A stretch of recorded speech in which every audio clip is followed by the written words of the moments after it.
Si ce soir tu souffres à cause de la méchanceté des autres, des critiques gratuites, des remarques violentes ou des jugements lancés sans réfléchir, alors pose-toi au calme et écoute ce petit murmure. D'abord, je te rassure, c'est normal de te sentir touché quand une personne te fait du mal et tu n'as pas à te sentir faible parce que tu t'es senti blessé ou parce que tu n'as pas su quoi répondre sur le moment. Aussi injuste que ce soit, il faut être réaliste, la méchanceté existera toujours et on ne pourra pas l'empêcher. Et tu ne pourras jamais forcer les autres à être plus respectueux, plus tendres ou plus humains avec toi. Alors tu sais quoi? À un moment, il faut se rendre à l'évidence. Tu ne pourras pas faire changer le monde. Par contre, tu peux choisir de changer ta façon de réagir. Parce que quand une personne t'attaque, même verbalement, ton cerveau te perçoit en danger et active automatiquement son système de défense, celui qui déclenche la peur, le stress ou l'envie de fuir. Parce qu'il ne fait pas la différence entre une critique et une menace physique. Et toi, tu finis par perdre le contrôle. Tu vas surréagir, t'effondrer ou te figer. Alors que si tu prends une seconde pour respirer, pour te rappeler que tu n'es pas en danger physique, que cette personne ne te connaît peut-être pas et que de toute façon,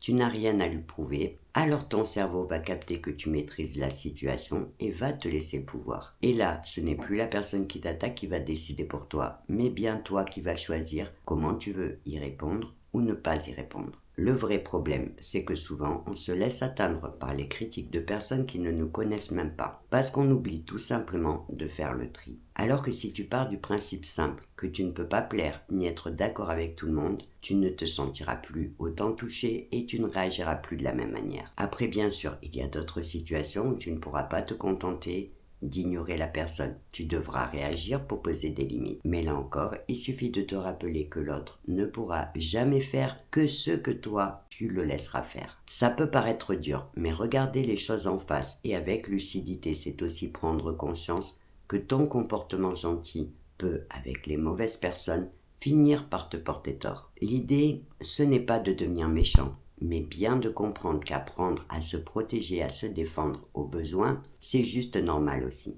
Tu peux être une personne gentille sans être obligé de tout accepter de la part des autres, en apprenant à poser tes limites, à être clair et à dire non quand quelque chose ne te convient pas. C'est un peu difficile au début quand on n'a pas l'habitude, mais il faut savoir que c'est bien la seule façon de réussir à te faire respecter. Alors maintenant, ferme les yeux, détends-toi et écoute ce petit murmure qui te rappelle que tu n'es pas obligé de subir la méchanceté des autres et que tu peux même choisir ce que tu laisses te toucher en apprenant chaque jour à être moins ouvert aux critiques des autres et plus à l'écoute de tes propres avis. Et sur ce, belle nuit à toi.